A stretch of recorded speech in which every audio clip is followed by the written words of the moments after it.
So if I attach onto him and I pull it all the way here. Dude, that's super easy to land. What? Are you kidding me? Let's pull this bot as far away as we can, right? All right, will he stay there? Yeah, he will stay there. So you know how if I attach onto somebody and I try to turn around, it can like disconnect sometimes? You could actually do something insane right here. You can grab onto this dude and then attach them right there. Yo. I don't know how much utility that is going to have, but the fact that you can actually, like, if you're quick enough, attach onto them and it makes it easy, super easy to click and grab. I think there's a lot of potential there. I was thinking the whole time that this target over the enemy was going to be for his E. Not at all, actually. This actually helps out his left click and his right click. I'm gonna go all the way, like, right. As far as that, man, be careful when you're running up on this dude. Special thank you to Marvel Rivals for hooking your boy up and getting me into the early access server to try out Mr. Fantastic and Invisible Woman. And right off the bat, I think a lot of people, especially those that play Thor, will really enjoy Mr. Fantastic's kit. It's super easy to pick up. It just feels like everything works with him that you're trying to do. You don't have to overcomplicate things. Or overextend, really. No pun intended there, actually. And while, of course, he is a duelist, it's been known that he functions very much like a tank character and can help out with teammate defenses with his E ability. But we're going to get into his abilities over time. First thing I want to talk about is his primary attack. His primary attack is obviously the punch. On a standard enemy, it'll take about 5 punches in order to take them out and officially kill them. But the cool thing I really like about his punch is in the trailer, I thought it was his third punch that could be dragged into enemies, multiple enemies. No, it's actually all of them. You can actually drag all of his hits into multiple enemies, and a drag hit does the same amount of damage as the direct hit. So I'll show you guys right here. We'll do 5 drag hits against this enemy right here, and there you go, it works. So you don't have to be insanely accurate with this character. You can actually be complete cheeks with him. He's very, very easy to pick up in that way. I will say, at least as of right now, there is a bit of a bug where you'll hear the sound effect of it hitting the enemy if you're drag shotting it, but you won't get any damage out of it. I think you might have seen it in that earlier clip, but we can get it to happen a couple times here. Let's see.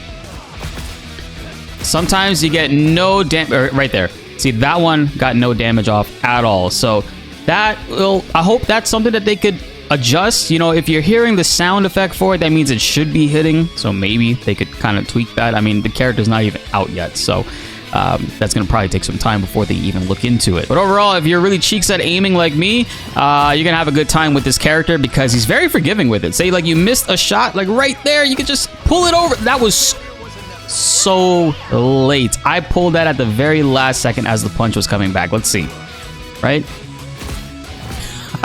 Dude, so you could just as stupid as that looks, and nobody's going to be playing this character like that, but you can do things like that to really ensure that you're getting off a lot of kills. And he's not going to be the type of hero that's going to be getting the final hit on a lot of enemies. If anything, he'll be getting a lot of executions, but not necessarily the final hit. For more Rivals content, hit that subscribe button and notification bell so you don't miss out on any of these updates. Your boy has finally been invited to the creator program, and now I'll have access to things seemingly early enough to be able to get you guys that content as soon as possible. Upgrades at 38%, even higher. Now let's get back into this video. My favorite move of his has to be his right click because it functions in a way that I did not even know was possible. So we saw this in the trailer. You can right click to an enemy and they give you 4 seconds almost to find another one and attach to them, which is way more than enough time. I think that honestly needs to probably, maybe eventually I can see that getting nerfed because 6 seconds is a really short cooldown. But so you land this on one person, you're waiting. Oh wait, I found another person. Now you get to attach it to them.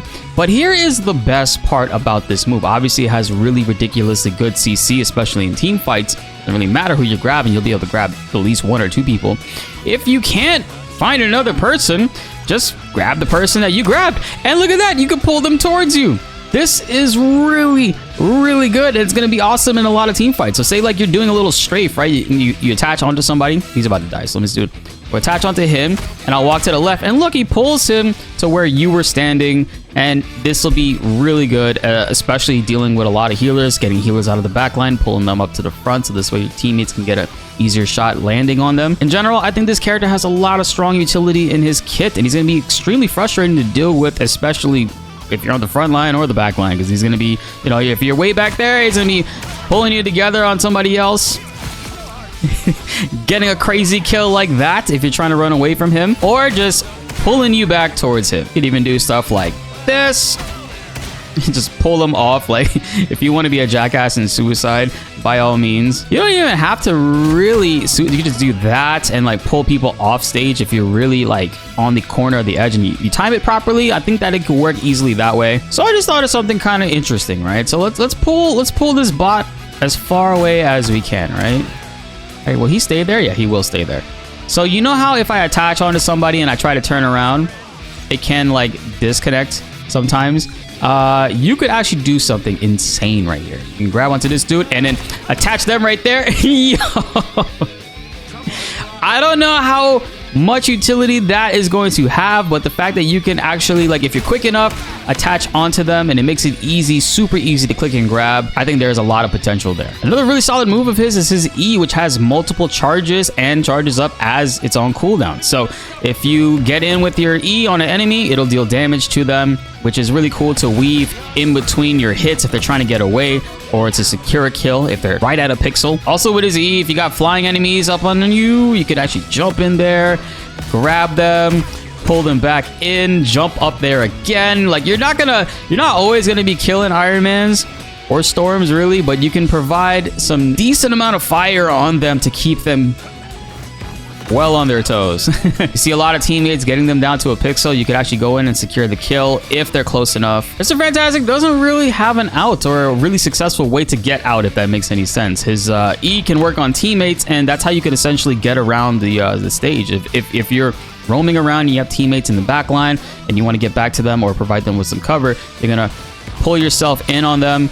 And same thing goes for like the enemies. You know, enemies are up there, you're gonna do the same to continue inflicting on damage. There's also a really cool combo that I'm going to talk about in a little bit once we get to his passive, which is going to be the main focus of the character, essentially trying to get it passive off as much as possible to deal well and be an absolute menace. Well, up next I want to talk about his left shift. So obviously when enemies are shooting projectiles, whether they are strong projectiles or weak projectiles, you can pull out his left shift and he gets into this form, and after 3 seconds he'll redirect however much damage he accumulated back at them. This works against ultimates. We've seen that against the Iron Man ultimate and regular enemy projectiles. Immune to CC. If you look at his health bar at the bottom, it has the yellow all around it. That means he is completely immune to CC during that. So if you are in a situation where you're trying to protect your teammates, or you see the enemy team is trying to push up, you want to delay their actions and make them rethink twice before shooting at you, you can do this. Assert your dominance in a wild ass T-pose, square pose, and shoot things back at them. All right, let's be real, guys. His ultimate is not great.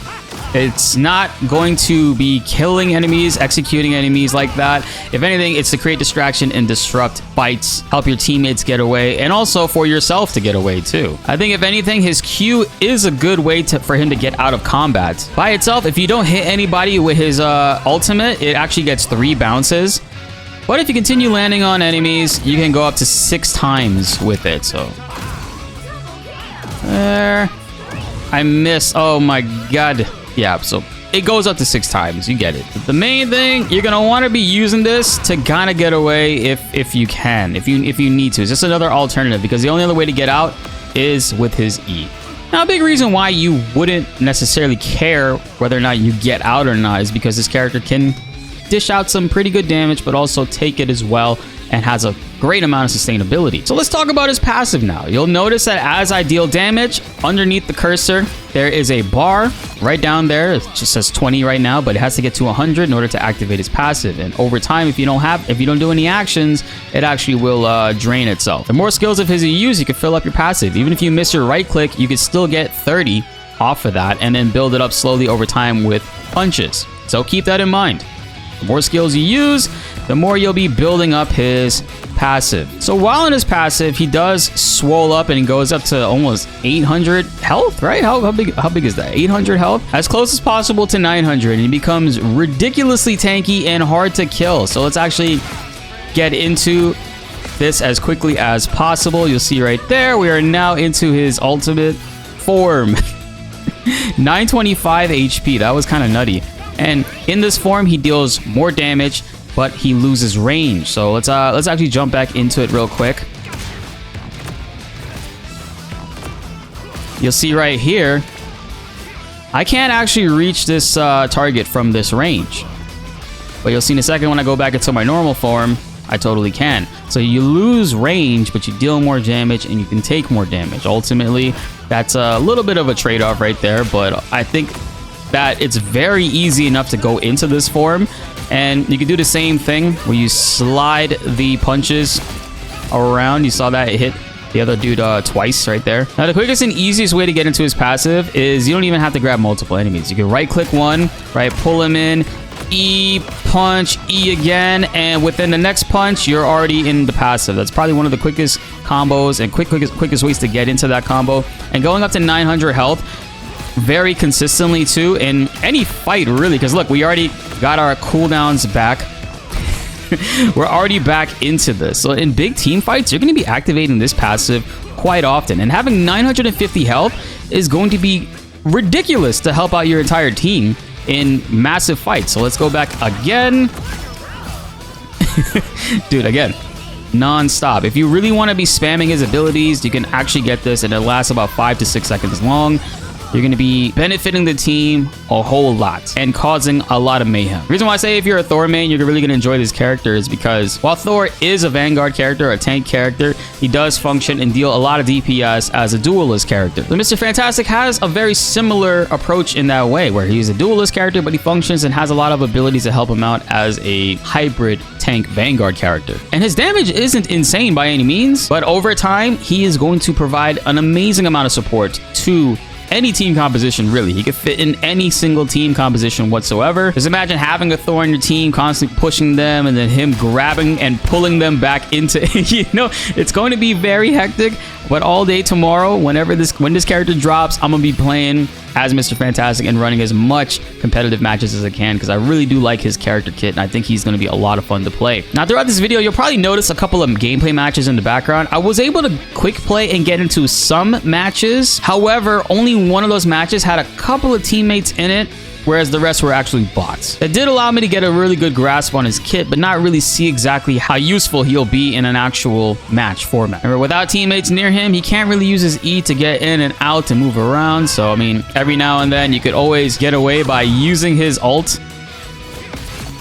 I love that so damn much. Another reason why I like playing Thor is because anytime you go into his Awaken Runes form, where he's throwing the lightning bolts, those projectiles are so huge, they're very, very hard to miss. So they're extremely easy to land in a lot of situations. And if you got Invisible Woman on the team, which you're going to have happen quite often, especially since both of these characters are going to be very new, you actually have access to a team-up ability, which gives him a shield. The Invisible Woman taps into her powers, channeling Psionic Might to fortify the entire Fantastic Four team. This formidable force bolsters Mr. Fantastic, granting damage resistance, and once activated, they can continually generate bonus health, making up for lost health with each passing moment. So now I have 325 health. Actually, I want to take some more damage real quick. So we got about 275. Let's activate it. See, I am gaining health right there. I want to get shot. Let's actually redo that again with the cooldowns off. So 275 health. I want to get shot in between this and see if it actually continues to go up. It does. It does, actually. So that's a really good team-up ability for him, man. That's going to be very, very useful in crazy team fights. Activating this and just continuously going hard on them. Oh, man. I wish I could have went into the sea right before this. I wonder if I have 1,000 health if I do that. So let's actually time that up properly. So I'm gonna try to activate this before. It's close, man. That grab is gonna be so good, guys. So good. It doesn't seem like it puts the enemy in a free fall state at all, so they're still able to act out of it and maybe use their outs and whatnot. And what happens if you miss? Wait. Well, I want to see what happens if I miss. Oh, wow. Whoa. That was very, very easy to target. What? Hold on a second. So if I attach onto him and I pull it all the way here. Dude, that's super easy to land. What? Are you kidding me? I was thinking the whole time that this target over the enemy was going to be for his E. Not at all, actually. This actually helps out his left click and his right click. I'm gonna go all the way, like, right. As far as that, man, be careful when you're running up on this dude. Damn, Mr. Fantastic. That's a pretty sick kit. But that's what you guys can expect from Mr. Fantastic. Honestly, I like what I've been seeing so far with this patch. They also added in some graphical changes as well. I'm now able to get consistently over 150 frames per second in the game. Before, I would max out about 120. I can actually get 150 plus, 170, 180-ish inside the practice arena. So the devs are definitely cooking with this one, and Season 1 is going to be a fantastic one. No pun, well, pun intended right there. Be sure to like the video if you enjoyed and subscribe if you are new. More Marvel Rivals is on the way and you don't want to miss them. My name is BltzZ and thanks for watching.